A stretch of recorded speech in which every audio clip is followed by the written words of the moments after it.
Hello guys, how are you all. बच्चों आप सब बहुत अच्छे हो, आई होप आप। हमने अभी लास्ट क्लास क्या सीखा था? हमने अभी लास्ट क्लास सीखा था रिज़र्व और प्रोविजंस। ठीक है, आज हम उसके कुछ बड़े क्वेश्चंस करते हैं जिसके अंदर वो रिज़र्व्स और प्रोविजंस हमें मिलेंगे। क्वेश्चन के अंदर कुछ लोन के कॉन्सेप्ट सीखेंगे। ठीक है, उसके बाद हम ट्राई करेंगे कि आज ही इसके जो डिसोल्यूशन के जर्नल के क्वेश्चंस होते हैं, जो डिसोल्यूशन में 98% चांसेस होते हैं कि जर्नल एंट्रीज आए। ठीक है, और उसकी जर्नल एंट्री बहुत इंपॉर्टेंट होती है, तो आज कोशिश करेंगे शायद वो भी हम कंप्लीट करें और चैप्टर को ख़त्म करें। अदरवाइज़ अगर नहीं होता है तो फिर नेक्स्ट लेक्चर में वो ख़त्म हो जाएगा। चलिए, तो बच्चों इलिस्ट्रेशन नंबर 17 टी.एस. ग्रेवाल कह रहा है following is the balance sheet of A and B की हमें बैलेंस शीट दे रखी है। अब हमें लायबिलिटीज़ में क्या क्या दे रखा है? लोन बाय मिसेज ए।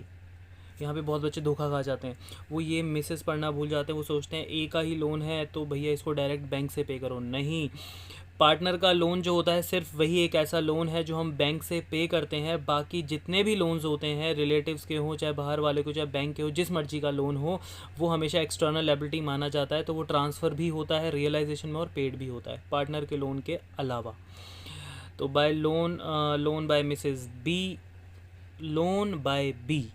अब ये दो लोन, ये एक्सटर्नल लोन है, उनकी वाइफ के लोन है तो एक्सटर्नल है, लेकिन ये वाला जो लोन है ये पार्टनर का है। तो ये हम बेसिकली बैंक अकाउंट से पे करेंगे या फिर कैश अकाउंट से। जर्नल रिजर्व, ठीक है, ये पार्टनर्स में बढ़ता है। इन्वेस्टमेंट फ्लक्चुएशन रिजर्व आ गया। ये कौन सा रिजर्व है बच्चों? जो किसी एसेट्स के अगेंस्ट बनता है, यानी कि इन्वेस्टमेंट के लिए ये रिजर्व बना। तो अगर इन्वेस्टमेंट को आप ट्रांसफ़र करोगे रियलाइजेशन में तो इसके साथ साथ इसका रिजर्व भी ट्रांसफ़र करना पड़ेगा। ए और बी की कैपिटल दे रखी है, यहाँ पे ऐसी कोई चीज़ बिल्कुल। ये देखो, प्रोविजन फॉर डाउटफुल डेट्स। अगर आप डेटर को ट्रांसफ़र करोगे रियलाइजेशन में तो उसके प्रोविजन को भी कहाँ ट्रांसफ़र करना पड़ेगा? रियलाइजेशन में। ज़रूरी नहीं है कि प्रोविजन फॉर डाउटफुल डेट्स आपको यहाँ पे गिवन हो। कई बार वो यहाँ पे गिवन ना हो के लायबिलिटी में यहाँ पे लेस करके दे देता है, बात एक ही है। ठीक है, plant and machinery building. Goodwill हम क्या करेंगे बच्चों? इसको भी ट्रांसफ़र करेंगे, भाई पार्टनर में मत बांट देना। इसको हम ट्रांसफ़र करेंगे बेचने के लिए रियलाइजेशन में। लास्ट में क्या दे रखा है? Profit and loss. ये तो पार्टनर्स में बटेगा, सिंपल। कुछ एडजस्टमेंट्स दे रखी हैं। ठीक है, उससे पहले हम नीचे पढ़ लेते हैं हमें क्या बनाना है। Show the realization account, bank account, partners loan account नहीं बनाना। ठीक है, एंड पार्टनर्स कैपिटल अकाउंट ये बनाएंगे। ठीक है, चलिए स्टार्ट करते हैं। तो बच्चों देखो, मैंने यहाँ पे सारी की सारी एसेट्स और लायबिलिटीज़ को ट्रांसफ़र कर दिया है। ठीक है, जो ट्रांसफ़र होनी चाहिए थी। कैश वगैरह हम ट्रांसफ़र नहीं कर सकते, वो बिकता नहीं है इसलिए। ठीक है, कैपिटल ट्रांसफ़र नहीं करते क्योंकि उसके लिए अलग से कैपिटल अकाउंट हम मेंटेन करते हैं। तो ट्रांसफ़र करने के बाद कुछ एडजस्टमेंट्स हैं। कह रहे फर्म जो है 1 अप्रैल 2020 को डिज़ोल्व हुई। कुछ ट्रांजेक्शन्स हैं। कह रहे ए अंडरटुक टू पे लोन बाय मिसेज ए। कह रहे ए पार्टनर है फर्म का, उसने कहा कि मैं मिसेज ए का लोन पे कर देता हूँ। एक बात बताओ, लोन किसने लिया था? फर्म ने। पे कौन कर रहा है? पार्टनर। फर्म का लोन है, पार्टनर क्यों पे करेगा? अगर उसने कर भी दिया तो फर्म की रिस्पॉन्सिबिलिटी क्या आती है कि भैया पार्टनर को लोन वापस दे दे। मतलब वो पैसा जो उसने पे किया है, मतलब फर्म का जो खर्चा जो पार्टनर ने पे किया है, फर्म पार्टनर को पे बैक कर देती है। तो उससे क्या होता है? फर्म का नुकसान। फर्म का जितना भी नुकसान होता है बच्चों, वो कहाँ पर आता है? वो आता है रियलाइजेशन के डेबिट साइड में। तो यहाँ पे आप लिखोगे टू एज कैपिटल, और एज कैपिटल आप चाहो ब्रैकेट में, क्या मैं आपको समझाने के लिए लिख रहा हूँ यहाँ पे, मिसेज एज लोन। ये ज़रूरी नहीं कि आप लिखो, ये मैंने सिर्फ आपको समझाने के लिए लिखा है। मिसेज ए का लोन किसने पे किया है? ए ने। तो फर्म किसको पे बैक करेगी? ए को। आगे ए क्या कर रहा है? ए कह रहा है कि मैं फर्म का स्टॉक भी ले जाता हूँ 4,000 रुपये का। एक बात बताओ, फर्म का स्टॉक कौन लेकर जा रहा है? पार्टनर, और पैसे भी नहीं दे रहा। तो फर्म क्या करेगी? फर्म उसके कैपिटल में से उतना पैसा काट लेगी। तो फर्म को क्या होगा? Profit, income. इनकम कहाँ जाती है? रियलाइजेशन के डेबिट क्रेडिट साइड में। तो बाय एज कैपिटल, ब्रैकेट में आप लिख सकते हो, ब्रैकेट में आप समझाने के लिए लिख रहा हूँ स्टॉक, मर्जी है आपकी, नहीं भी लिखोगे तो चलेगा। कितने का स्टॉक लेकर जा रहा है? 4,000 रुपये का। नेक्स्ट क्वेश्चन में कह रहा है B took half of the investment at the rate 10% discount. B कह रहा है कि भैया जितनी भी आपकी इन्वेस्टमेंट्स हैं, 10,000 रुपये की इन्वेस्टमेंट है। कह रहा है मैं ये जो 10,000 की इन्वेस्टमेंट है इसमें से हाफ मैं लेकर जा रहा हूँ और वो भी मुझे 10% के डिस्काउंट पे चाहिए। यानी कि 10,000 का हाफ कितना हुआ, 5,000। 5,000 की इन्वेस्टमेंट को वो कितने कितने डिस्काउंट पे लेकर जा रहा है, 10%। फर्म कह रही है ठीक है भाई ले जाओ।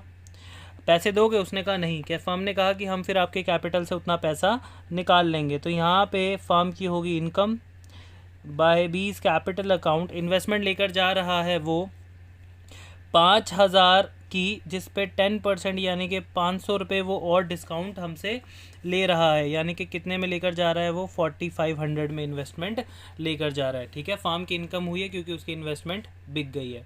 अब कुछ बच्चे यहाँ पे और परेशान होते हैं, सर मैं अभी जो बात बता रहा था, सर वो 500 रुपये का लॉस कहाँ जाएगा? बेटा वो अपने आप जब आप क्रेडिट माइनस डेबिट करोगे ना, लास्ट में जो डिफरेंस आएगा वो प्रॉफिट या लॉस वो पार्टनर्स में बढ़ जाएगा। तो टेंशन नहीं लेनी हमें प्रॉफिट और लॉस की।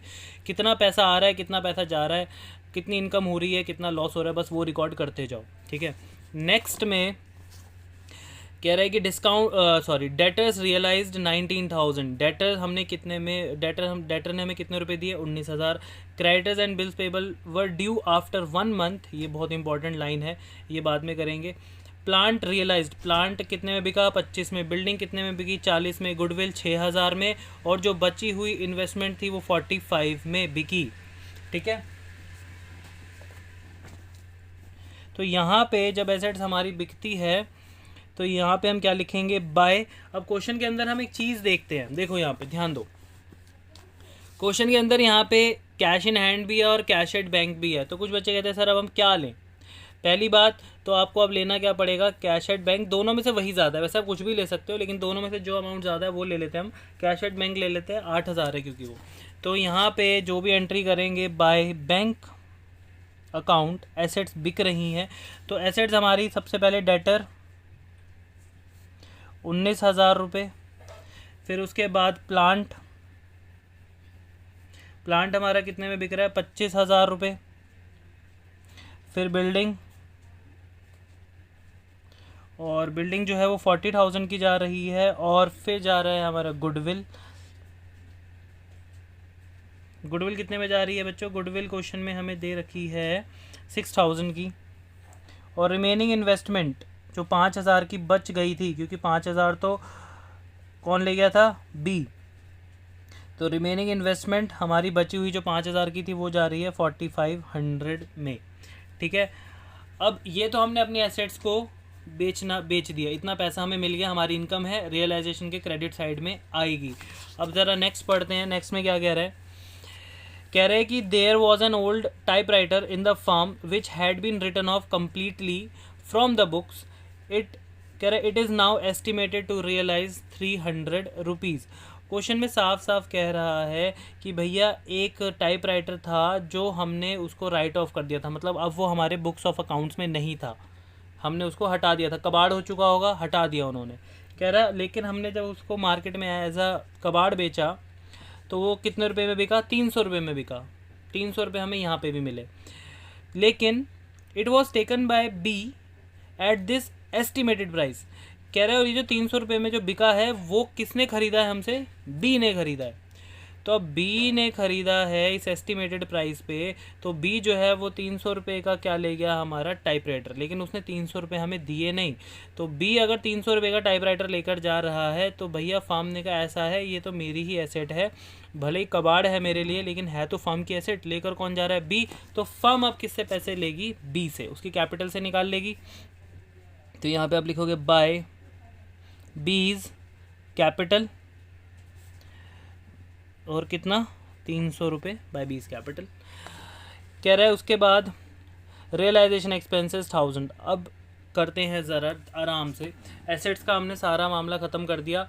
अब बारी आती है किसकी, लायबिलिटी साइड की, यानी डेबिट साइड की। अब लायबिलिटी के लिए मैंने ये वाला पॉइंट छुड़वाया था और ये बहुत इंपॉर्टेंट एंट्री है इस क्वेश्चन की। क्वेश्चन में साफ साफ कह रहा है कि creditors and bills payable were due after 1 month but they were paid immediately at a discount of 6% per annum. कह रहे क्रेडिटर्स और बिल्स पेएबल का जो पैसा देना था हमें वो 1 महीने बाद देना था। ड्यू आफ्टर 1 मंथ, वो 1 महीने बाद ड्यू होना था, मतलब 1 महीने बाद हमें पे करना था। लेकिन फर्म हमारी अभी डिसॉल्व हो रही है तो हम अभी इमीडिएटली क्या कर रहे हैं, उनको पे कर रहे हैं, और वो लोग हमें 6%, आगे देखो इन्होंने क्या लिख दिया, पर एनम 6% पर एनम के हिसाब से हमें डिस्काउंट मिल रहा है, यानी 6% पूरे साल का है डिस्काउंट। लेकिन हमारे जो क्रेडिटर्स हैं वो कब वो हो रहे हैं, लाइक उनका जो ड्यू डेट है वो कब का था, 1 महीने बाद का। तो हमें जो डिस्काउंट मिलेगा वो 6% टोटल नहीं मिलेगा। देखो अमाउंट दिखाता हूँ मैं, कैसे निकालेंगे इसका अमाउंट।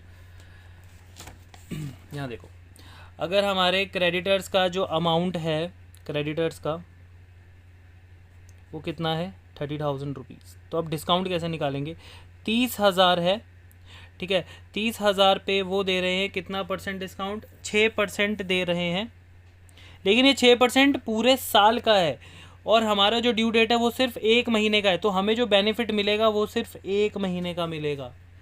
अगर यहाँ पे लिखा होता कि due on an average basis, कई बार ये भी लिखा होता है due on an average basis for 1 month, उसका भी सेम मतलब है कि 1 महीने बाद ही ड्यू होने थे। Due on an average of 2 month, इसका मतलब है कि 2 महीने बाद ड्यू होने थे, और हम अभी क्या कर रहे हैं, अभी पे कर रहे हैं। तो यहाँ पे जो बेनिफिट हमें डिस्काउंट का मिलता है वो 2/12 हो जाता, ठीक है ना। तो जितने मंथ पहले आप पैसा दे रहे हो उतने ही मंथ का आपको सिर्फ डिस्काउंट मिलेगा। अगर कब, इस चीज़ पे खासा ध्यान देना, अगर यहाँ पे पर एनम लिखा होगा तो, अगर यहाँ पे पर एनम नहीं लिखा होता तो इसको हम क्या बोलते हैं बच्चों, फंडामेंटल्स में सिखाया था मैंने, that is called flat rate. फिर तो पूरा का पूरा 6% डिस्काउंट मिल जाता। क्लियर है। तो अभी सिर्फ 1 महीने का ही हमें डिस्काउंट मिला है, तो 1 महीने का अगर आप डिस्काउंट निकालोगे तो ये है हमारा 150 रुपीज़। क्लियर है। ऐसे ही वो सेम बिल्स पेएबल के लिए बोल रहा है, तो हमारा जो बिल्स पेएबल है वो कितने का है, 8,000 का। तो अब 8,000 पे सेम है 6%, वो भी कितना, 1/12, तो ये कितना आ गया हमारा 40 रुपीज़। तो ये हमें डिस्काउंट्स मिल रहे हैं। क्रेडिटर हमें 150 रुपये का डिस्काउंट दे रहा है, और बिल्स पेएबल हमें 40 रुपये का डिस्काउंट दे रहा है। तो यहाँ पे जब आप पे करोगे, यहाँ पे आप लिखोगे टू बैंक अकाउंट, हम लायबिलिटीज़ को पे करते हैं सबसे पहले क्रेडिटर्स। तो क्रेडिटर्स जो है हमारे पास वो है 30,000 के, लेकिन 30,000 पे डिस्काउंट कितना मिला है, 150 रुपीज़। तो यहाँ पे हमारा कितना आ जाएगा अमाउंट, 29,850, ठीक है। फिर उसके बाद है बिल्स पेएबल। तो बिल्स पेएबल पे कितने का बिल्स पेएबल है, 8,000 पे जो डिस्काउंट मिला है वो मिला है 40 रुपीज़ का। तो जो आपका अमाउंट है वो है 7,960। क्लियर है। तो बेटा ये तो हमने लायबिलिटीज़ पे की। अब हमारे पास कौन कौन सी लायबिलिटीज़ बची हैं, ये दोनों हो गई। Loan by Mrs A, Mrs A का लोन पार्टनर ने पे कर दिया था, वो लायबिलिटी भी ख़त्म। लोन बाय मिसेस बी, ये किसी ने पे नहीं किया, तो ये फार्म को पे करना पड़ेगा। तो यहाँ पे आप क्या लिखोगे, मिसेस बीज लोन। तो मिसेस बीज लोन कितना है हमारे पास, 10,000 रुपये का, ये भी फार्म को ही पे करना पड़ेगा। उसके अलावा इन्वेस्टमेंट फ्लक्चुएशन रिजर्व, ये कोई आउटसाइडर्स लायबिलिटी नहीं है, मैंने अभी समझाया। प्रोविजन फॉर डाउटफुल डेट्स, ये भी कोई आउटसाइडर लायबिलिटी नहीं है, तो ये पे नहीं होगी। तो लास्ट में हमारे पास जो एडजस्टमेंट बची है, रियलाइजेशन एक्सपेंसेस 1,000 रुपीज़, ये हमें यहाँ पे करना पड़ेगा। तो यहाँ पे आप लिखोगे एक्सपेंसेस, तो ये भी बैंक से ही पे होगा, 1,000 रुपीज़ के हमारे एक्सपेंसेस। क्लियर है। तो ये सारी हमारे पास क्या थी, ये सारे के सारे हमने एक्सपेंसेस और लायबिलिटीज़ को पे कर दिया। इसके अलावा रियलाइजेशन अकाउंट में कुछ भी नहीं बचा है, ख़त्म हो गया हमारा रियलाइजेशन अकाउंट। तो यहाँ पे इसका टोटल कर देते हैं 48,810 रुपीज़। अब हमें क्या करना है, अपनी इनकम साइड का टोटल करना है और अपने एक्सपेंसेस का, इनकम को एक्सपेंसेस को माइनस करना है इनकम में से, और देखना है प्रॉफिट आता है या फिर लॉस। चलिए, तो बच्चों ये गेन आया है हमारा, ठीक है, 31,490 रुपीज़ का गेन हमने पार्टनर के रेशियो में बांट दिया, और रेशियो क्वेश्चन में हमें गिवन नहीं था, तो हमने क्या ले लिया बच्चों, इक्वल। क्लियर है। अब इसके बाद हम क्या बनाएंगे, अपना पार्टनर्स कैपिटल अकाउंट। बच्चों पार्टनर्स कैपिटल अकाउंट हमें बनाना है अब, और पार्टनर्स कैपिटल अकाउंट में वही चीज़ें हैं जो हम अक्सर फॉलो करते आए हैं, वही आगे भी फॉलो करेंगे। कि सबसे पहले हमें क्या देखना होता है बच्चों, बैलेंस शीट। तो अगर आप बैलेंस शीट देखोगे, बैलेंस शीट के अंदर क्या क्या है पार्टनर्स में बंटने के लायक, जर्नल रिजर्व है, ठीक है, उनका बैलेंस बीडी है, और यहाँ पे प्रॉफिट एंड लॉस है, ठीक है। तो ये हम चीज़ें जो है पार्टनर्स कैपिटल अकाउंट में बांट देंगे। तो यहाँ पे अगर आप ध्यान दो, तो सबसे पहले बैलेंस बीडी लिखा, ठीक है। प्रॉफिट एंड लॉस बांट दिया मैंने, इक्वल रेशियो है तो अमाउंट इक्वल ही बटेगा, ठीक है। बैलेंस बीडी 10,000 और प्रॉफिट एंड लॉस जो एसेट्स में था वो बांट दिया। उसके बाद जनरल रिजर्व था 10,000, वो हमने ओल्ड पार्टनर्स में बांट दिया। तो पहला स्टेप जो है वो हो गया हमारा ख़त्म, और इस स्टेप को हम बहुत बार कर चुके हैं, ठीक है। पहला स्टेप के बाद दूसरा स्टेप हम क्या फॉलो करते हैं बच्चों? दूसरा स्टेप होता है हमारा लास्ट रियलाइजेशन अकाउंट देखना। अब रियलाइजेशन अकाउंट में जल्दी देखो पार्टनर्स कैपिटल कहाँ कहाँ पर है। पहले डेबिट साइड देख लो। डेबिट साइड पे मैंने देखा ये रहा एज कैपिटल अकाउंट, ए ने मिसेज ए का लोन पे किया था, तो यहाँ पर फार्म ने ए को वापस पे किया था। तो अब इसी चीज़ को हमने यहाँ पे लिखा बाय रियलाइजेशन अकाउंट 5,000 रुपये। क्लियर है, बात समझ आ रही है? ये लोन का पैसा वापस मिल गया था। अगर अब आप और नीचे देखो तो यहाँ पर कहीं पर भी है नाम, हाँ ये रहा, रियलाइजेशन में जो गेन हुआ है वो पार्टनर्स को मिला है कितना? 15,745 एंड 15,007। तो इसको भी हमने कहाँ ट्रांसफ़र करना है? इसको भी हमने यहाँ पे ट्रांसफ़र कर दिया गेन। क्लियर है? अब ज़रा आप क्रेडिट साइड देख लो।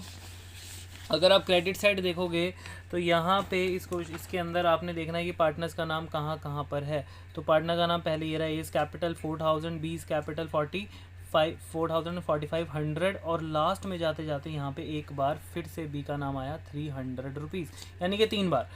तो यहाँ पे हमने अब जब पार्टनर्स कैपिटल अकाउंट बनाया तो यहाँ पे टू रियलाइजेशन 4,000 ए का था, 45 बी का था, फिर लास्ट में दोबारा से बी का नाम आया तो टू रियलाइजेशन 300 रुपीज़। क्लियर है?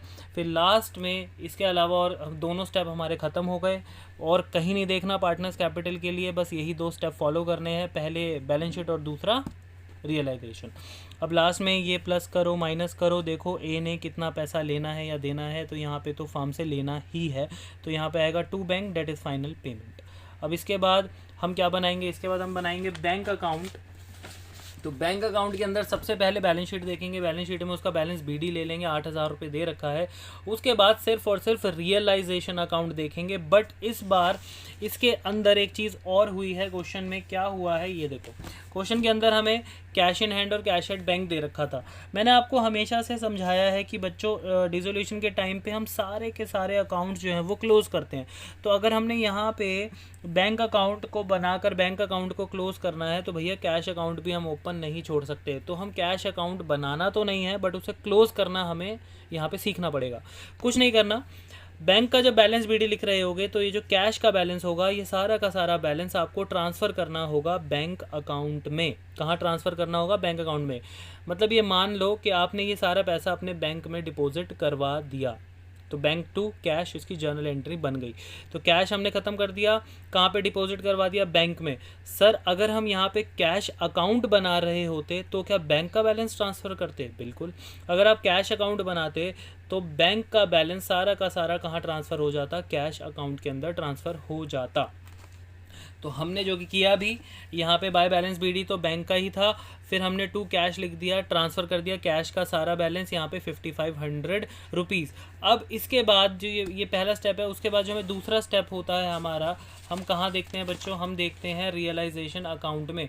ये जो रियलाइजेशन अकाउंट का जो डेबिट साइड है यहाँ से पैसा जाता है, और ये जो क्रेडिट साइड है यहाँ पर पैसा आता है। तो पैसा जो गया है टू बैंक अकाउंट, ये क्रेडिटर्स बिल्स पेबल इन सब का टोटल गया है 48,810 रुपीज़। तो पैसा गया है यानी कि क्रेडिट। तो इसको आप बैंक अकाउंट में कहाँ लिखोगे? बाय रियलाइजेशन 48,810, ठीक है, ये हमने पे किया है। अब पैसा आता है कहाँ से? एसेट्स वगैरह को बेचकर। तो यहाँ पे हमने देखा बाय बैंक एसेट्स बेचकर हमारे पास कितना आया? 94,500 रुपीज़, यानी कि यहाँ पे पैसा आया है, यानी कि एसेट बढ़ी है, यानी कि डेबिट। तो हमने बैंक अकाउंट के डेबिट में यहाँ पे क्या लिख दिया? To realization 94,500 rupees. फिर उसके बाद अगर आप देखो तो यहाँ पे लास्ट हम देखते हैं पार्टनर्स कैपिटल अकाउंट में, यहाँ पे बैंक है फाइनल पेमेंट। हमने ए और बी को क्या किया है? फाइनल पेमेंट किया है। तो फाइनल पेमेंट हम यहाँ पे पैसा गया है तो by A's capital by B's capital. और लास्ट हमारा बचता है यहाँ पे, मैं फिर अंडरलाइन करता हूँ, ये बहुत इंपॉर्टेंट पॉइंट है, अक्सर हम भूल जाते हैं ये। तो यहाँ पे आपने देखना है लोन बाय बी, यानी कि पार्टनर ने फर्म को लोन दिया था। तो अगर पार्टनर ने फर्म को लोन दिया है तो फर्म को डायरेक्ट किसको पे करना होगा? पार्टनर को। क्लियर है? सीधा बैंक अकाउंट से। तो बाय लोन बाय बी या फिर बाय बीज लोन, एक ही बात है, एसेट खत्म, अभी दोनों साइड की आ जाएंगी हमारी इक्वल। तो ये था हमारा काफ़ी इंपॉर्टेंट क्वेश्चन था, इसमें हमने काफ़ी कुछ सीखा इसमें, ठीक है। अब इसी की तरह के एक दो क्वेश्चन और ट्राई करते हैं, चलिए बच्चों। तो नेक्स्ट क्वेश्चन है हमारा इलिस्ट्रेशन नंबर 21। ABC पार्टनर्स हैं, उसमें रेशियो दे रखा है और ये बैलेंस शीट है। अब हमने करना क्या है, वही सेम रियलाइजेशन अकाउंट बनाना है, लोन अकाउंट नहीं बनाना, छोड़ दो, कैश अकाउंट और पार्टनर्स कैपिटल अकाउंट में बनाना है। तो इस क्वेश्चन में मैं रियलाइजेशन पे ज़्यादा फोकस करूंगा क्योंकि यही ज़्यादा इंपॉर्टेंट है। कैपिटल अकाउंट वगैरह मैं अभी नहीं बनवाऊंगा इस क्वेश्चन में, क्योंकि ऑलरेडी मैं पीछे 5-6 क्वेश्चन में बनवा चुका हूँ, सेम ही बनेगा, आप खुद प्रैक्टिस करोगे। रियलाइजेशन इसलिए इंपॉर्टेंट है क्योंकि इसके अंदर एडजस्टमेंट्स काफ़ी ज़्यादा इंपॉर्टेंट आ रखी हैं, ठीक है। तो देखो, सबसे पहले हम रियलाइजेशन अकाउंट बनाएंगे जिसमें हम अपनी एसेट्स और लायबिलिटीज़ को ट्रांसफ़र कर लेते हैं। तो रियलाइजेशन अकाउंट में सारी एसेट्स ट्रांसफ़र हो चुकी हैं, लायबिलिटीज़ ट्रांसफ़र हो चुकी हैं और यहाँ पे एक प्रोविजन फॉर डाउटफुल डेट भी हमने ट्रांसफ़र कर लिया है, ये वाला क्लियर है। अब पहली एडजस्टमेंट देखो क्या कह रहा है क्वेश्चन में, कह रहा है A to computer at its book value in settlement of his loan. A कह रहा है कि भाई ये देखो, फर्म ने ऐसे लोन लिया 1 लाख रुपए का। ए कह रहा है फर्म को कि आपने मेरा 1 लाख रुपए लिया, एक काम करो, मुझे वो 1 लाख रुपये वापस मत दो, उसके बदले में मैं कंप्यूटर लेकर जाता हूँ। तो फर्म ने कहा भैया कंप्यूटर तो 80,000 का, आपका लोन तो 1 लाख का। उसने कहा मैं सेटलमेंट में लेकर जा रहा हूँ, 20,000 का फ़ायदा दे देता हूँ मैं आपको। मतलब फर्म को 1 लाख रुपया देना था, फर्म ने उसके बदले में 80,000 रुपये का कंप्यूटर दे दिया और फर्म को 20,000 रुपये का फ़ायदा हो गया। तो अगर इसकी जर्नल एंट्री मैं आपको दिखाऊं तो देखो इसकी जर्नल एंट्री क्या है। A's loan account debit, firm की लायबिलिटी ख़त्म हुई, ठीक है। टू रियलाइजेशन अकाउंट 80,000 का तो उनका चला गया कंप्यूटर। यहाँ पे मैंने दो वो क्यों लिखे हैं रियलाइजेशन, वो मतलब बता रहा हूँ क्योंकि टू रियलाइजेशन 80,000 का तो इस लोन के साथ जो सेटअप हुआ 80,000 का तो कंप्यूटर था, बाकी 20,000 का क्या हुआ है गेन, फर्म को प्रॉफिट हुआ है 20,000 रुपये का गेन। तो इसलिए मैंने 2 बार रियलाइजेशन अकाउंट यहाँ पर लिखा है जर्नल एंट्री में। सर अगर ये उसमें आ जाए, अगर लेजर में ना करने के बाद जर्नल आ जाए तो हमें ऐसे ही करना पड़ेगा। हाँ, आपको ऐसे ही करना पड़ेगा, ब्रैकेट में आप ये लिख सकते हो। तो A's loan account debit, realization computer गया, सेट ऑफ किया, मैंने अपनी एसेट को ख़त्म किया मतलब, ठीक है, और साथ ही साथ मुझे उस पर क्या हो गया, गेन हो गया। अब रियलाइजेशन अकाउंट जो है वो दोनों बार क्रेडिट हुआ है, रीज़न क्या है, एज लोन। तो हम यहाँ पे शो करेंगे किस नाम से, बाय एज लोन, ब्रैकेट में आप यहाँ पे क्या लिखोगे, कंप्यूटर। ये तो कंप्यूटर चला गया हमारा कितने का, 80,000 का, और फिर दोबारा से क्या लिखोगे, बाय एज लोन, यहाँ पे क्या हुआ है हमें 20,000 रुपये का गेन हुआ है, ठीक है। तो ये 2 बार हमें रियलाइजेशन में एज लोन लिखना पड़ेगा। एक कंप्यूटर हमने भेजा है, उससे उसका लोन सेट ऑफ हुआ, और एक उस पर हमें 20,000 रुपये का फ़ायदा हुआ। फर्म को जो भी फ़ायदा होता है फर्म उसको हमेशा रियलाइजेशन अकाउंट के क्रेडिट साइड में लिखती है, ठीक है। अब नेक्स्ट देखो, कह रहा है A to furniture at 8,000 and debtor of ₹2 lakh at ₹72,000, at ₹1,72,000, the creditors of 60,000 to be paid by him। ये बहुत सारी एंट्रीज उन्होंने एक ही लाइन में बोल दी। ए जो पार्टनर है वो फर्म का फर्नीचर ले गया, कह रहा है मैं भैया फर्म का फर्नीचर लेकर जा रहा हूँ 8,000 रुपये का। कह रहा है मैं फर्म के डेटर से भी पैसा ले लूँगा, कह रहा है 2 लाख रुपए के डेटर्स मैं ले रहा हूँ, लेकिन उन 2 लाख रुपए के डेटर्स को मैं कितने में ले रहा हूँ, 1,72,000 रुपीज़ में ले रहा हूँ। और कह रहा है फर्म के जो क्रेडिटर्स हैं, जो फर्म का खर्चा है, क्रेडिटर्स को पे करना खर्चा होता है, तो फर्म के क्रेडिटर्स उसने कितने पे कर दिए, 60,000। अब फर्म के क्रेडिटर्स अगर किसने पे किए हैं, पार्टनर ने, तो फर्म किसको पे बैक करेगी, पार्टनर को। तो पहले तो फर्म ए से पैसे लेगी, मतलब ए की कैपिटल को कम करेगी, 8,000 फर्नीचर के कम करेगी और 2 लाख किसके कम करेगी, डेटर के कम करेगी, जो वो कितने में लेकर गया है, 1,72,000 रुपीज़ में। अब ज़रा ये डेटर की कैलकुलेशन मैं आपको समझाता हूँ। बेसिकली ऊपर देखो डेटर्स कितने के हैं, ये माइनस वाले मत देखना, ये वाले देखना, 2,62,000 के, है ना। देखो यहाँ पे 2,62,000 के हमारे डेटर हैं, जिसमें से 2 लाख रुपए के डेटर्स को हम निकाल देते हैं, तो बचते कितने के हैं, 62,000 के। ये जो 2 लाख रुपए के डेटर्स हैं ना बच्चों, ये पार्टनर जो है वो ले गया, वो भी कितने में, 72,000 रुपीज़ में। 1 मिनट, पेन को थोड़ी प्रॉब्लम हो गई है। तो 1,72,000 रुपीज़ में। अब कुछ बच्चे यहाँ पे ये कह रहे होंगे सर 2 लाख रुपए के डेटर्स को वो 1,72,000 में ले गया, तो जो लॉस हुआ वो कहाँ गया? मैंने क्या कहा था कि रियलाइजेशन के अंदर लॉस को मत पूछना, वो अपने आप प्लस माइनस होके आ जाएगा। तो हमने ए कह रहा है कि मैं 2 लाख के डेटर्स को कितने में लेकर जाऊँगा? 1,72,000 में। ठीक है, पार्टनर ने यही बोला फर्म से, फर्म ने कहा ठीक है ले जाओ। अभी भी 62,000 के डेटर बचे हैं, इसके बारे में आगे पढ़ते हैं, कुछ बोला होगा तो ठीक है, अदरवाइज़ इग्नोर करेंगे। तो 1,72,000 ये लेने हैं फर्म ने ए से, और 8,000 रुपये फर्नीचर के लेने हैं ए से। तो यहाँ पे अगर हम शो करेंगे तो क्या लिखेंगे बच्चों? हम यहाँ पे लिखेंगे by A's capital account. Total अगर आप करो तो 1,72,000 डेटर के बनते हैं और 8,000 रुपये फर्नीचर के बनते हैं। टोटल बनते हैं 1,80,000 रुपीज़। यहाँ पे बहुत सारे बच्चे कंफ्यूज हो सकते हैं कि सर यहाँ पे हमने 1,72,000 क्यों लिखा? वो तो 2 लाख रुपए के डेटर लेके, बेटा वो 2 लाख रुपए के डेटर डिस्काउंट पर लेकर गया है। 2 लाख के डेटर को उसने फर्म से ले लिया 1,72,000 रुपीज़ में, तो वो डिस्काउंट पे ले गया। उसने कहा 2 लाख के डेटर दे दो, लेकिन मैं 1,72,000 रुपीज़ ही पे करूँगा उसके। फर्म ने कहा ठीक है। सर जो लॉस हुआ वो कहाँ जाएगा?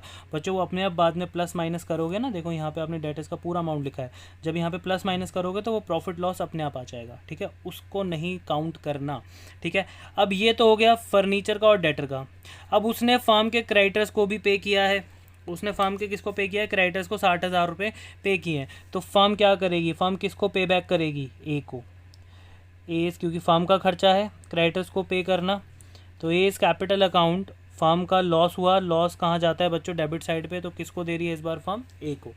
क्लियर है? तो ये तो हमने की ए की एंट्री। अब आते ज़रा बी पे, ये बहुत इंपॉर्टेंट है ये वाली एंट्री। कह रहे B took stock in trade ₹70,000 and sum of the sundry assets. अगर आप यहाँ ध्यान दो तो यहाँ पे एक वर्ड लिखा है सम ऑफ द। कह रहा है कि बी जो है वो स्टॉक लेकर चला गया। ठीक है, 70,000 रुपये का स्टॉक ले गया। चलो ठीक है, बी स्टॉक ले गया। कह रहा है sum of the sundry assets, कुछ सन्ड्री एसेट्स जो थी, बी साथ ही साथ और क्या ले गया है? Sum of the sundry assets. कितने रुपए में? 72,000 रुपीज़ में। कह रहा है बी तो स्टॉक ले गया, चलो। कह रहा है और कुछ सन्ड्री एसेट्स ले गया 72,000 रुपीज़ में, being 10% less than book value. अब यहाँ पे उन्होंने स्टॉक के लिए तो साफ साफ बोला कि भैया 70,000 का स्टॉक ले गया, ठीक है, लेकिन सन्ड्री एसेट्स के लिए उन्होंने आपको कंफ्यूज कर दिया। सन्ड्री एसेट्स हमारे पास 1,70,000 की है, लेकिन बी जो है वो सारी सन्ड्री एसेट्स नहीं लेकर गया है बच्चों। वो कह रहा है sum of the sundry assets. Sundry assets में से वो कुछ सन्ड्री एसेट्स ले गया। सन्ड्री एसेट्स में से वो कुछ सन्ड्री एसेट्स ले गया, और उस कुछ सन्ड्री एसेट्स को जो वो लेकर गया वो कितने रुपए में लेकर गया? 72,000 रुपीज़ में लेकर गया। और ये जो 72,000 रुपीज़ है ना, ये इन सन्ड्री एसेट्स की ओरिजिनल वैल्यू नहीं है। ओरिजिनल मतलब कि इतने की नहीं है वो सन्ड्री एसेट्स। वो क्या कह रहा है, देखो ब्रैकेट में क्या लिखा है, being 10% less than book value. कह रहा है टोटल सन्ड्री एसेट्स में से वो कुछ सन्ड्री एसेट्स लेकर चला गया, और वो जो कुछ सन्ड्री एसेट्स लेकर गया वो 10% डिस्काउंट पर लेकर गया, और 10% डिस्काउंट के बाद उस सन्ड्री एसेट की वैल्यू कितनी थी? 72,000 रुपीज़। अब आपको ये बताना है कि जो सम ऑफ द सन्ड्री एसेट्स की ओरिजिनल वैल्यू कितनी है, क्योंकि ये तो ओरिजिनल नहीं है भैया, ये तो डिस्काउंटेड वैल्यू है। तो ओरिजिनल वैल्यू कितनी है ये आपको गेस करना है। और ओरिजिनल वैल्यू मैं इसलिए निकलवा रहा हूँ कि यहाँ पे कुछ बच्चे क्या गलती करेंगे, वो इस वाले लैंग्वेज को नहीं समझ पाते हैं और क्या करते हैं, ये है 1,70,000 है ना, और उसमें से कितना लेकर गया वो 72, तो सीधा माइनस कर देते हैं, और वो सोचते हैं कि 98,000 रुपीज़ की हमारे पास सन्ड्री एसेट्स अभी भी बची हैं, लेकिन वो गलत हैं क्योंकि ये ओरिजिनल वैल्यू नहीं है। क्लियर है? तो अब आपको इसकी ओरिजिनल वैल्यू निकालनी है ताकि फ्यूचर में आपके पास कितनी और सन्ड्री एसेट्स बची हैं उनकी एग्जैक्ट वैल्यू आप निकाल सको। तो ध्यान से देखो, ये जो 72,000 है ये कितना परसेंट है बच्चों? ये 10% कम है अपनी ओरिजिनल बुक वैल्यू से। लिखा है ना being 10% less than book value. तो 72,000 कितना परसेंट हुआ, अगर ये 10% कम है अपनी ओरिजिनल वैल्यू से तो ये हुआ आपका 90%। कितना हुआ बच्चों? 90%। तो यहाँ पे 72,000 जो है वो सम ऑफ सन्ड्री एसेट्स का, मतलब सम ऑफ द सन्ड्री एसेट्स का 90% है। और मुझे कितना चाहिए? मुझे चाहिए 100% की। उसकी 100% वैल्यू कितनी है sum of the sundry assets की। तो मैंने क्या कहा था, आपको किसी भी चीज़ की 100% वैल्यू चाहिए हो तो आप उसके परसेंटेज को रेसिप्रोकल कर दो। ये 72,000 90% है, 10% कम है, तो ये 90% है ना। तो 90% मैंने इसी के परसेंटेज को क्या कर दिया? रेसिप्रोकल कर दिया। तो ये कितना आया? 80,000 रुपये। कितना आया उसका 100% वैल्यू? 80,000 रुपये उसका 100% वैल्यू हमारे पास आ गया। यानी कि यहाँ पे कहने का मतलब ये है कि बी जो सम ऑफ द सन्ड्री एसेट्स लेकर गया है वो 80,000 रुपये की एसेट्स लेकर गया है। 80,000 रुपये की एसेट्स को वो 10% डिस्काउंट पर लेकर गया है, यानी कि 72,000 रुपीज़ में। क्लियर है? ये बहुत ज़्यादा इम्पॉर्टेंट है, मोस्ट इम्पॉर्टेंट टॉपिक्स हैं ये, ठीक है।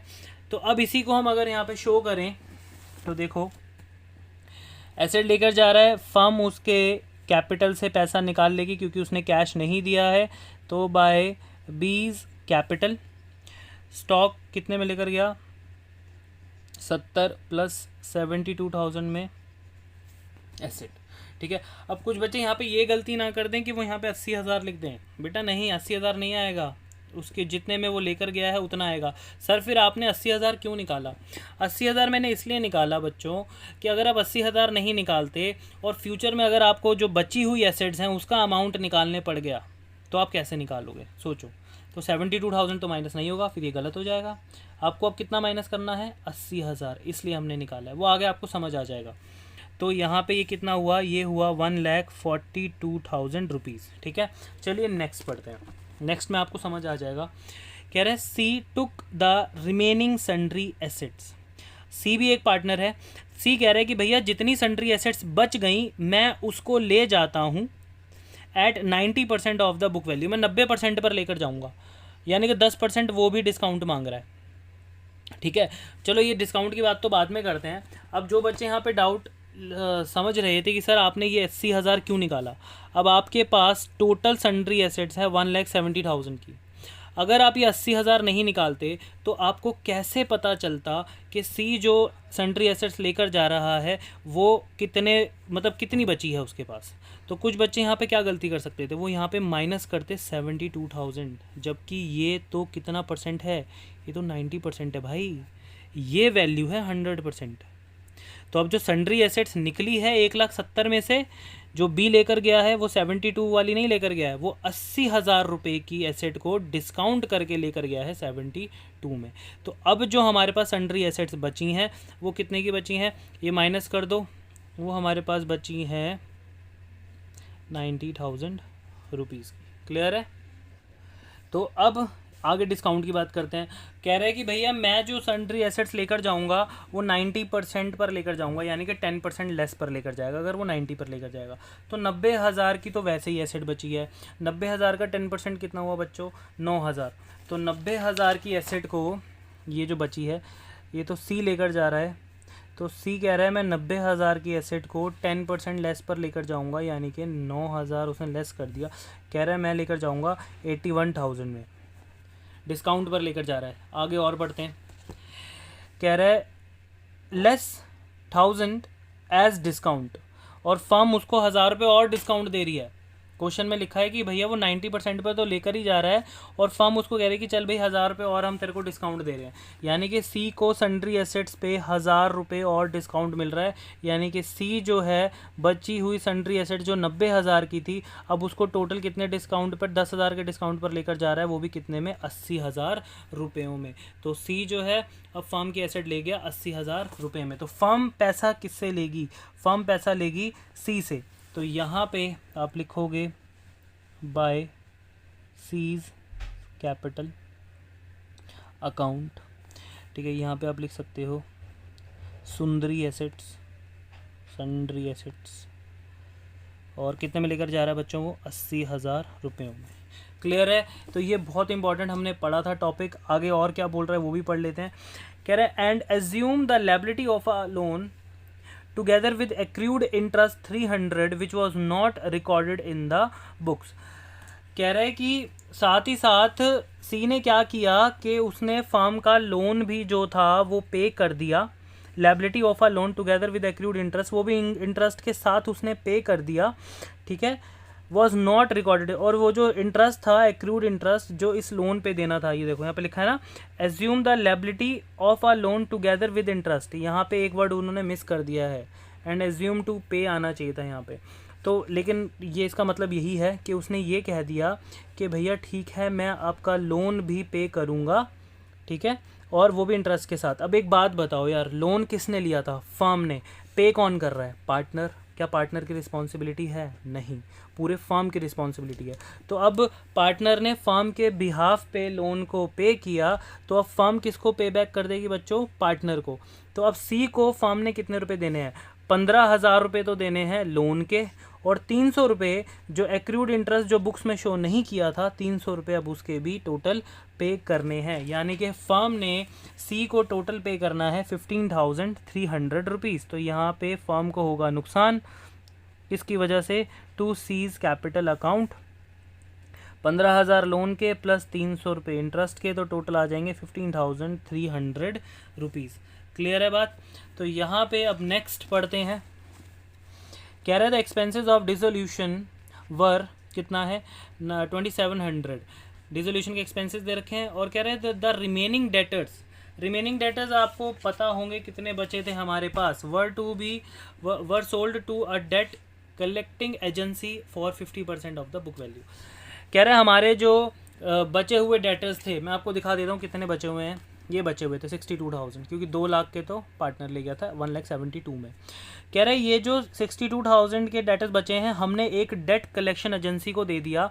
डेट कलेक्शन एजेंसीज कौन होती हैं, जो हमारे डेटर से पैसा वसूल करती हैं। हमने उनको बेच दिया। हमने कहा भैया हमें हमारे डेटर से पैसा चाहिए, तुम्हें बोनस में क्या देंगे हम, 50% तुम रख लेना, 50% हमें दे देना। बेसिकली हमने इनको बेचा है 50% पर। तो 50% कितना हुआ 62,000 का, 31,000 रुपीज़। तो हमने 31,000 रुपीज़ में इन्हें रियलाइज्ड कर दिया, दे दिया हमने डेट कलेक्शन एजेंसी को। तो यहाँ पे आप क्या लिखोगे, बाय कैश में, बाय कैश अकाउंट कितने में, 31,000 रुपीज़ में। उसके अलावा पूरे क्वेश्चन में कहीं भी कुछ भी नहीं हो रहा है, यही सब था। एसेट्स को हमने इतना अभी, बाकी इसके अलावा कोई एसेट्स वगैरह उन्होंने बेची नहीं है, ठीक है। और नेक्स्ट, अब ये जो लायबिलिटीज़ हैं आपकी, बस इनको पे करना है। लायबिलिटीज़ में भी क्रेडिटर्स तो ए ने पे कर दिया था क्रेडिटर को, लोन किसने पे कर दिया था, सी ने पे कर दिया था। तो अब आपके पास कोई लायबिलिटी भी नहीं बची है पे करने के लिए, सिवाय रियलाइजेशन एक्सपेंसेस के। तो यहाँ पे आएगा टू कैश अकाउंट, ब्रैकेट में आप क्या लिख सकते हो, एक्सपेंसेस। और वो भी कितने रुपए के एक्सपेंसेस थे, 2700 रुपीज़ के एक्सपेंसेस थे। तो ये था हमारा इलिस्ट्रेशन नंबर 21। इसके अंदर कुछ जो इंपॉर्टेंट चीज़ें थी वो थी इसकी एडजस्टमेंट्स, मोस्ट इंपॉर्टेंट एडजस्टमेंट्स थी। इसके अलावा इस क्वेश्चन में कुछ नहीं था। पार्टनर्स कैपिटल अकाउंट बहुत सिंपल है, आप यहीं से कॉपी पेस्ट कर लोगे। क्लियर है। तो इसका बस अब लास्ट हम क्या करेंगे बच्चों, इसका लॉस या प्रॉफिट निकाल लेंगे।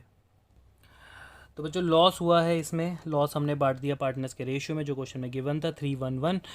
तो ये था हमारा क्वेश्चन। अब आप इसका कैपिटल और बैंक अकाउंट खुद बनाएंगे, कोई बड़ी बात नहीं है कैश अकाउंट बनाने में, ठीक है। तो बच्चों अब इस लेक्चर को यहीं रोकते हैं, नेक्स्ट लेक्चर में मिलेंगे थोड़े और क्वेश्चंस के साथ। Till then bye bye, take care guys.